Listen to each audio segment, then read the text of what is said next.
Alright, so this is a video right now on why God created light. Now, we need to understand that light is just a normal thing that was going on in all of existence, right? For example, when the Bible talk about how God had darkness in the deep and he went to the waters, all these things already existed. But when you create a substance, like a luminescence is what NASA defines or whatever, as a fusion, when two particles collide, it creates a light. It creates a like a new existence. It creates like a birth out of that dark. So darkness was already all around us, but the light is just the externalization out of the darkness. Because if you look at the color of darkness, it's black, and black is just a mixture of all colors. So really, all colors came out of the darkness. But it's kind of like you even going in your dream, because in your dream, when you go to sleep, shit is dark. And then what happens when you get in the dream and it's all dark? You create a light. So you go into a dream, you create a light, a series of colors, right? And what are those series of colors based upon? It's based upon the reflection of your own consciousness. So whatever dreams we have at night, in our own darkness, down to us even sleeping at night, going into the subconscious, unconscious of our mind, and experiencing the light that's buried there in the form of a dream, reflecting our state of subconsciousness, which is basically a reflection of our vibrational spectrums that we have accumulated. We got to understand that what we're dealing with here isn't necessarily our relationship between who came first or who came later. You got to understand that both came simultaneously, and the Bible is just an allegory book, a storybook, breaking down to you how that came from from another man's point of view. But when you get into your own point of view, you start to understand that in all the existences. So it's not something that's just meant to be interpreted and understood from like a theology perspective. It's something that you can understand from like all of existence, down to even you just coloring color. So when you have light, that's like you externalizing. So just like how you externalize yourself out of your mother's womb, because look, it's teamwork makes the dream work, right? Overall, in the darkness, right? Like, first of all, you externalize yourself out of your mother's womb. That was the darkness you was in.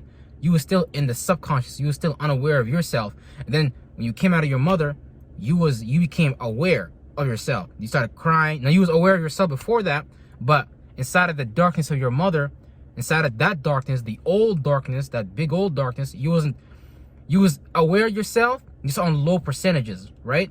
Like, it's really kind of backwards, because we think being on earth means to be aware of yourself, and we think being in the subconscious means going to sleep, but it's really backwards. When you're in the subconscious, you're actually becoming awake. When you're in the conscious world right now, like, we're actually asleep. It's just a solid sleep. What I mean by that is we all created like our own individual spark of light, and that light is just our own individual expression of all possibilities and what God is, right? So we all create our own version of what that is, and we all externalize ourselves. This is why we all come with different skin colors. So we all have all these different traditions, all these different cultures, all these different religions. But again, what are all these different cultures and religions expressing? They're expressing different spectrums of God's light. Now, in the Jewish, Islamic, Christian tradition, they choose to express that light as names and titles, like the 99 names, the 77 names, or however the fuck they want to go by it. I'm not sure about the exact number, but if they give it like a bunch of names, a bunch of attributes and characteristics, like the merciful, the wise judge, blah, blah, blah. In astrology, you have the same thing: Aries, Taurus, numerology, number 1, 2, 3, 4, 5. In Hindu religion, you have all Vishnu, Shiva, Brahma. One of them is fire, one of them is water, and the other one is like air or some shit like that, I think. I'm not too sure. Don't quote me on that. But each one is just basically an expression of God. So we all creating representations of those things, idolizing those things and worshiping those things, but we get lost in the external worshiping of those things. But while we're really supposed to actually worship the internal version of those things, because we are the embodiment of those things. So right now, you are an embodiment of a specific light spectrum, right? That came up out and about of the darkness. So you came out of the darkness into the light, and now that you're in the light, you're really remembering that, oh shit, I created a wave in a form, I got lost in that wave in the form, and now I want to let go of that, because we're really this is the only reason why you're actually trying to change, whether in whatever virtues and principles you might be getting lost in. Because the most important things is to stay balanced in life. Because for example, when Christianity describes virtues like wrath or anger or, you know, gluttony and balance and whatever, right? These are all spectrums. These are all like virtues and principles we get lost in. You might overly indulge in things to the point that you might actually reap the repercussions of not being able to walk, of getting your legs amputated. So these Masons that are building our minds be providing us means and resources to get lost in our internal virtues and principles. This way we render ourselves incapable and lazy and shit like that. Not lazy from the perspective of using our mind. They want us to use our bodies. Yeah, build the castle, build their walls, build the warehouse, build the factory, build the military weapons.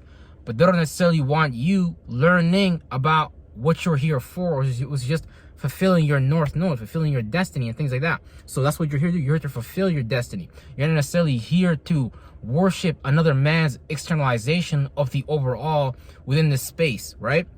We all within this space. We all have different skin colors. We all have different religions. These are all just different expressions, to the point that we actually even developed an idea of racism, right?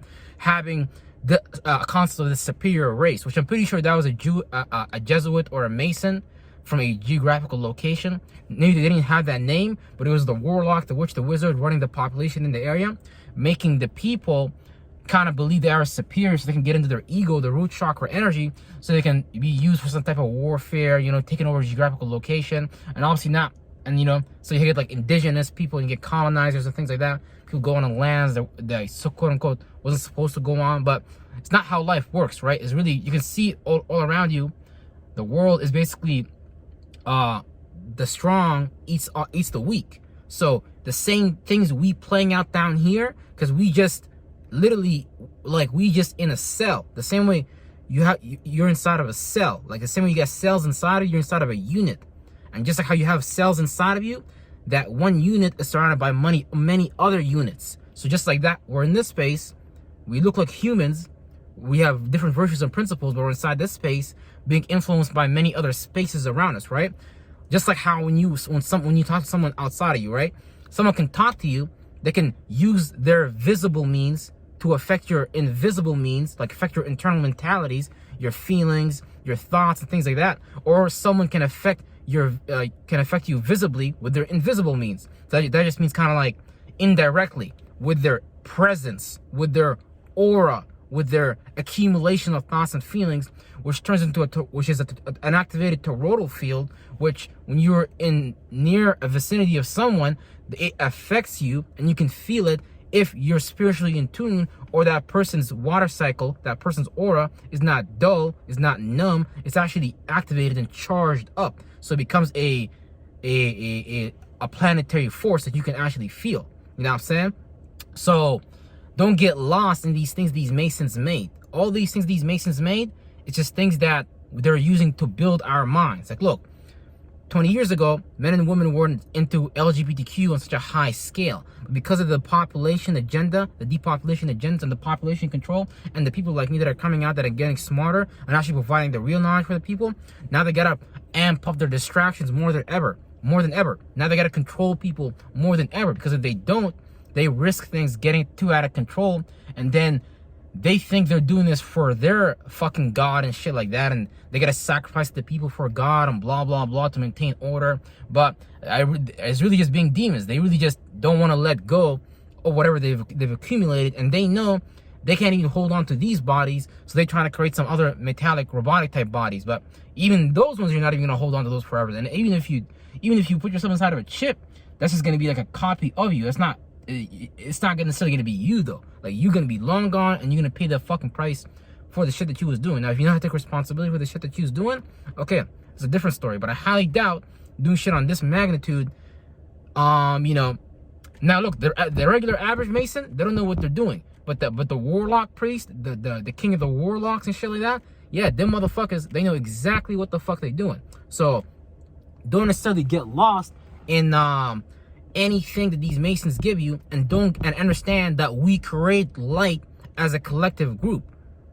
We create darkness as a collective. We all came up out of the darkness, like all these allegories I was explaining earlier about how you was in your mother womb, about the color black being a mix of chakras, how we come here and we select our own spectrums and we play that out as a characteristics and an attribute. Like, you have your 7 chakras, right?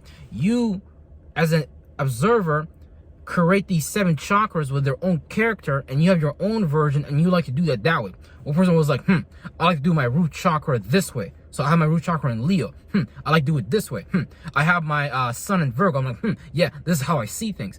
I have my moon in Pisces. I'm like, yeah, this is how I feel about things. So it's all really demonic because we all kind of encapsulated ourselves.